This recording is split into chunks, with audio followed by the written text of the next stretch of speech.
Welcome to Tilly's Trans Tuesdays. This week I want to discuss a huge change I recently noticed about my transition, but it happened so gradually that I didn't even notice it until it hit me like a cyborg assassin. Let's talk Confidence 3, embracing your true self.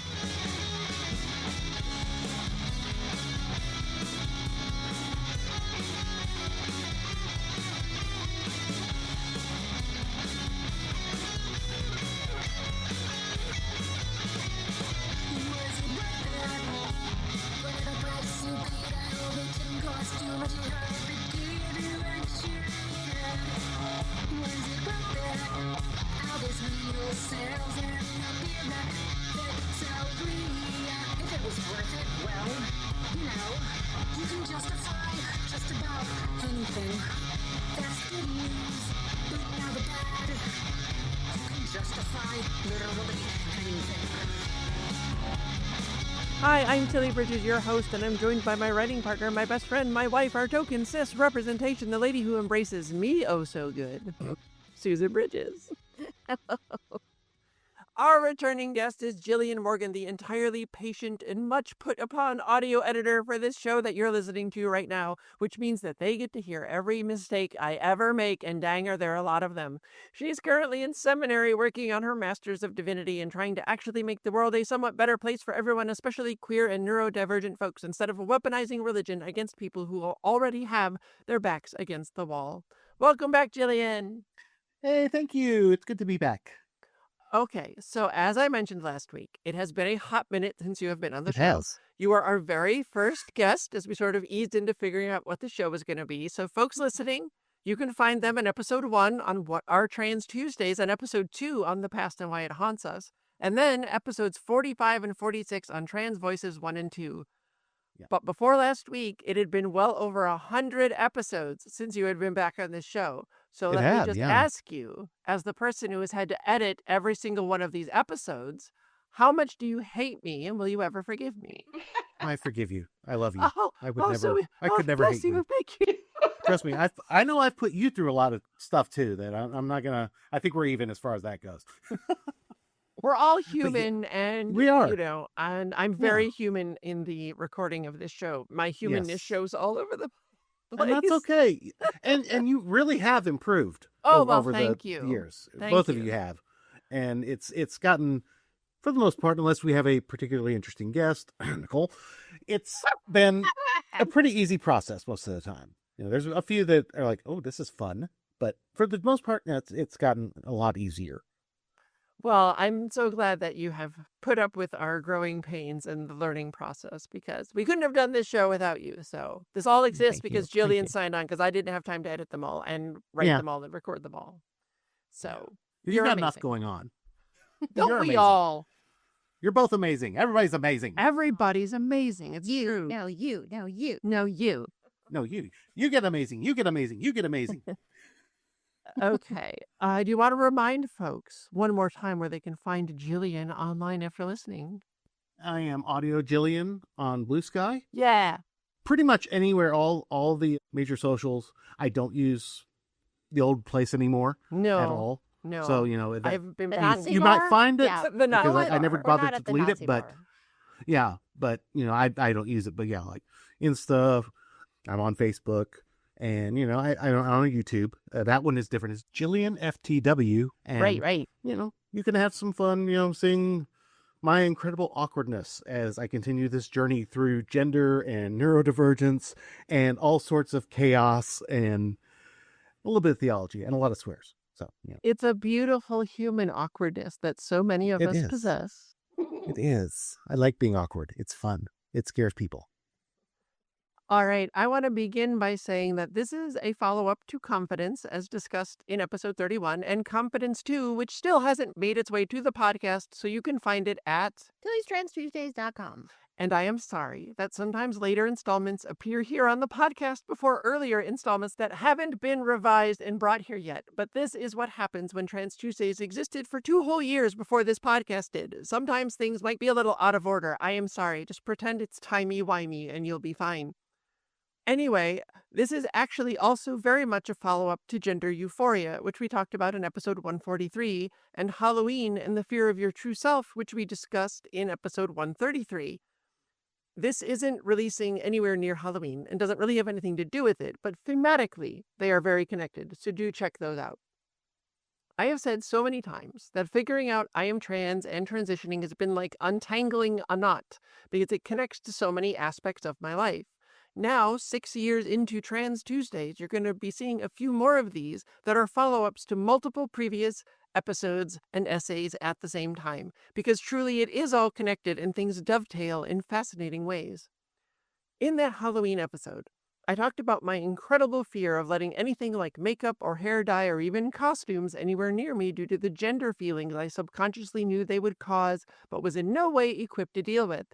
And that obviously changed with transition, where I now put makeup on purpose because I like it, and have even found costumes to wear for that delightful spoopy day. But I guess I just didn't realize exactly how much that had changed for me. It's the whole frog in a pot of boiling water thing, where the temperature increases so gradually that they don't notice until it's too late. Only this isn't boiling water, it's just a big pot of self-acceptance. And frogs, also, they're cool. Why is this metaphor even a thing? Leave the frogs alone. Free the frogs. Yeah. Unless you are brand new to Trans Tuesdays, you know I am a writer by both choice and profession, which is pretty cool. It should really pay a livable wage, though, but our society doesn't really respect artists. Ha! Good times. But I have also mentioned that I'm primarily a fiction writer, which is true, even though I'm somewhat more well known for my nonfiction writing like this podcast and my essays and my book on the Matrix. If you finally get a copy, I promise to stop bringing it up all the time. No, I don't. In any case, Susan and I write fiction as a team across comics and television and animation and games and podcasts and film. A few years back, we wrote a new original pilot script for a television series, Robo Waitress Assassins. It is a cyberpunk action dramedy that's very queer and very trans. It is about the way society keeps us financially insecure so we can't rise up and fight back, and the way it pits us all against each other to protect the few ultra-rich at the top. We've pitched it to people, and for a while, it had a showrunner and producer attached, but then it fell apart, as these things often do. And it's also been used as a writing sample when our manager submits us for writing staff jobs on other shows, such as they are given the state the industry is in. But in late 2025, we submitted a live reading / performance of it to the Joy Who Lived Trans Theater Festival here in Los Angeles, which is a wonderful, amazing, beautiful breath of trans art completely devoid of any cis gatekeepers making us tone down our stories for their comfort. It was accepted into the festival. We went through casting and rehearsals and performed it live and globally live streamed on April 5th, 2026. You heard me plugging tickets for it at the start of some of our episodes earlier this year. It was professionally filmed, and we were given the video to do whatever we wanted with, and we have put it up free for everyone to see. You can watch it right now, link in the show notes. And it is fabulous. I watched it yesterday. Oh, thank you. Yeah, they did a great job with that. I loved it. And seeing you both on stage, it was just like, oh, I know those people. They're really cool and awesome. But yeah, Aww. I mean, yeah, it was an excellent story. Well done. And I would love to see at some point if it could be continued in some format, because it seemed really fun. Oh, well, thank you. We would love to continue it in some format as well. But I'm only telling you all of this about that show because I decided that I, as Jillian just mentioned, was going to be part of the performance, despite the very idea of being on stage petrifying me for the vast majority of my life. I'm not really an actor. I don't want to take any of the parts that an actual actor could breathe so much more life into than I could. But I decided that I would be the narrator, reading all the slug lines and action lines in the script. Slug lines are the little headers that tell you when and where the scene is set. Action lines are everything else that's not dialogue, regardless of if it's an quote-unquote action scene or something like Harper turns on the shower. But I never had stage fright, not really. Like I talked about in that Halloween and the Fear of Your True Self episode, it was mostly about the pain and fear of being perceived by people when I didn't know how or want to know how to play the part of the man they told me I had to be. I always interpreted it as stage fright because that's what I was told it was. Turns out, nope. I should mention that I am now at the point where photos, as talked about in episodes 91 to 93, voice, as discussed in episodes 45 to 47, and even video, as discussed in Performative Allyship, which was episode 158 just a few weeks back, do not spike my gender dysphoria, as talked about in episode 59. Before I move on, Jillian, what was being perceived like for you pre-transition, or being in front of a crowd with knowing people were all looking at you? Well, I was a theater major in college, so I I had a lot of that. And a lot of it for me was I didn't know that wasn't how people felt.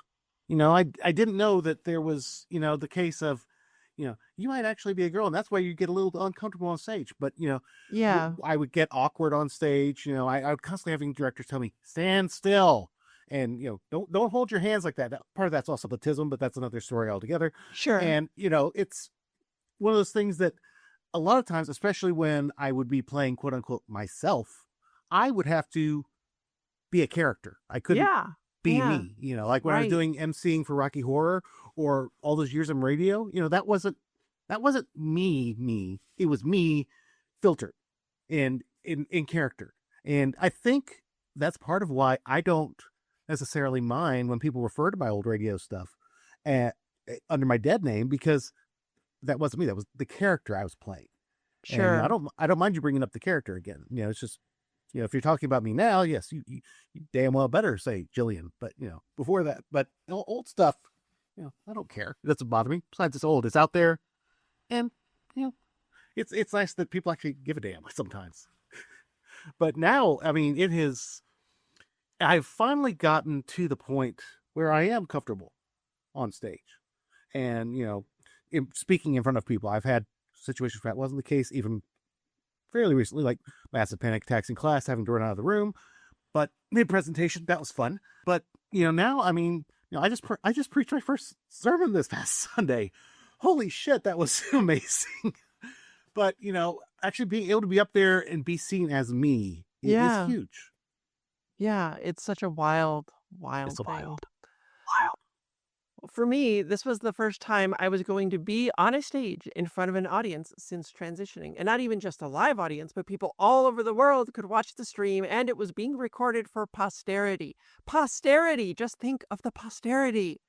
This had sort of happened before. The first time I was in a group of people I mostly didn't know after transitioning. See Confidence 2, Into the Unknown, aka What is Happening, aka A Whole New World at Tilly'sTransTuesdays.com. for how wild it was when that unexpectedly changed for me. But this wasn't quite the same. I wasn't just in a group of people where I'd be talking to one or two at a time and nobody else was paying attention to me. This was a situation where, when I was speaking, all eyes would be on me, conceivably. I'm sure some people were still just watching our amazing and beautiful actors instead, although I am very pretty and stunning to behold. Yes. And the best way I can convey to you how I felt about that show is to show you the costume I picked for myself, keeping in mind this is a sci-fi cyberpunk story that is dramatic but also funny and a little goofy at times on purpose. You can see photos of it in the text version of this topic at Tilly'sTransTuesdays.com. But just so you're clear on what I was wearing, it is a shiny, shimmery, reflective, holographic dress with matching holographic bows in my hair, white fishnet gloves, white fishnet stockings that were sparkly, though that doesn't show in the photos super well. You mostly saw the sparkles when I moved. And my buckly white platform boots with reflective hearts on them, which showed up back in episode 33 on Finding Our Trans Style. That is, okay, listen, it is not a look you put together when you do not want to be perceived. That is a look that screams, here I am, now give me my spotlight, please, which, especially if you know me in person, is actually very much on brand for me. I was excited to do this, to be on stage and perform my art for everyone and to be seen, because I'm not just comfortable with who I am. I don't just like who I am. I love and have fully embraced who I am. It's not quite who I ever thought I would be, but it's the real me that was in there all along, and I love her. I love me, and I had zero anxiety leading up to the day. Even on the day of the show, my only nervousness came from the fact that I had so much to read, and sometimes I stumble over reading aloud due to my dyslexia. Yes, I have dyslexia and dyscalculia. You can have those and still be a writer. I am living proof. The proof is in my living. And I did trip up in some spots during rehearsals, and I do on this show all the time, Jillian. Again, I'm sorry. Yes, you do, but that's okay. I tweaked the wording of some lines to make them less likely to cause me problems, but even still it happened. If you watch the video, which is again linked in the show notes, and I hope you do, and I hope you love it, we would like to make it into a real show someday. Do it. You will find a small handful of spots where I stumbled over what I was saying. I'm mad that they're there in spite of all my rehearsing, but I also know I did my best, and that's okay. In any case, I was completely taken aback by this total lack of worry or concern. If I had to give a presentation in front of 15 kids in high school speech class, I was a wrecked shell of a human for the 2 weeks leading up to it because I would be perceived. And what I realized in doing this show and pulling together my outfit for it in every aspect of it and the absolute rush of joy it gave me both during and right after is that I really, truly, absolutely want to be perceived. I'm here. I am finally here in all my real, true glory. And yes, I am glorious. Shut up. And I want you to see me, which is a bit of what happened in that first confidence episode back in episode 33. And this is that, but so much more. So much more. Okay, so Jillian, you talked about this a little bit about the change in being perceived, like in front of people. Do you crave it now, or is it a thing that brings you euphoria or joy, or how do you feel about it? I'm not quite sure, but Okay. I've gotten where I do enjoy it more. Yeah. The main thing I worry about these days is if I start stuttering, in the middle of it, which I've done a little bit on this show, and I do it a lot more nowadays. I don't know exactly what set it off. We're still working on that, but I had it when I was a kid. It went away for a long time, and guess who's back again? And it makes it difficult sometimes. It makes me worry a little bit, but Sure. I've gotten to the point where once I'm actually doing whatever it is, if I get it going just right, you get that flow where you don't even notice anywhere. You're just kind of outside yourself. Yeah. And it's just your body is just going through it and managing to do it. And then all the other shit doesn't matter. It's wild though. Cause I used to be, again, I talked about it. I used to have to be a character, whether that's, sure. Actual character in a play or a weird, wacky version of myself or poor put upon me working at the radio station. But now it's nice just being me, it's just, it's freeing. It's very freeing. It is very freeing. It is also such a weird change to want to be perceived and seen because I never ever wanted that. I had, pre-transition. And so to now be like, yes, I want you to see me, look at my giant reflective outfit so that you can't miss me. Well, Like that that's helps. it's such a wild shift in self-perception. And those boots are so fabulous too. I had to get myself a pair as well. So, I don't Everyone wear them should often. have a pair. I don't wear them often, but when I wear them, they're making a statement. Yeah, I don't get a chance to wear them much either. I was so excited though that they worked with this outfit. I got to wear them in the show. I was so happy. I have, without realizing, so fully and truly embraced my true self and who I am and spent so long closed off from the entire world, isolated and alone due to gender dysphoria, check episode 59 for the deets, that it feels so incredibly life-affirming to be seen and perceived in this way. It is gender euphoria, as talked about in episode 143, on a whole new level, above and beyond what I thought was possible. Give me that spotlight. Look, everyone, look, see me. Let me show you this amazing person I really am and how much I love me because I want you to love who I am too. And maybe my being in such a ludicrously shining outfit will make that spotlight reflect back toward you. And if you can see that I can love myself this much, then you can love yourself this much too. It's amazing how everything can change when you understand yourself. When you realize, right? Okay, this is the real me. Because I have gone through the journey in the past 5 years. I've transitioned, and I've been learning more about birth family over the past few years. Sure. And because I'm adopted, and I've recently been officially diagnosed autistic, and that just when you know these things about yourself, it brings it all together. Yeah. In one nice little package, and then you can deal with, okay, I know why I do this now. So now I can work with that. But before that, it's like, it's a mess. It's all cluttered around the house. And now it's at least gathered in one room. It still may be cluttered, but it's all there. You have a better idea. Yeah. The lifelong journey of knowing and understanding ourselves. It's such a beautiful thing to know who we are and why we do the things we do and why we like the things we like. And it's fascinating. I just wish it hadn't taken me half a century to figure it all out, but that's another story altogether. The second best time to figure it out was right when you did. Yes. Yes. Thank you for being here, Jillian. Absolutely my pleasure. Love seeing you guys. Friends, listen to me. find out who you really are and embrace that person with your whole heart and truly live your one precious, fragile, fleeting life that you have to live. And whenever you're ready, step into that spotlight, because I cannot wait to share it with you. Tilly Bridges, end transmission. Tilly's Trans Tuesdays is hosted by Tilly Bridges and Susan Bridges, with audio editing and sound mixing by Jillian Morgan. The written essay version of this week's topic and all past topics is available at tillystranstuesdays.com. Special thanks to Daisy and Jane for the use of Sorry Not Sorry as our show's theme music. Please stop by and show your support at daisyandjane.bandcamp.com and soundcloud.com/daisyandjane. You can find me at Tilly Bridges on Blue Sky, on Mastodon at Tilly Bridges and Mastodon.social, and on Insta at Heck Yeah Tilly Bridges. And you can find Susan on those at Susan L. Bridges. You can find Jillian at Audio Jillian on Blue Sky. You can join the Tillyverse Discord server by following the link at the very bottom of tillystranstuesdays.com. We hold regular watch parties for the Matrix films and other trans movies, where I do a live Q&A, and it's blossomed into a wonderfully supportive, compassionate, kind community of friends. We love to have you join us. If you'd like to keep up with all the writing that Susan and I do, you can sign up for our newsletter at birdguestbroadcast.com.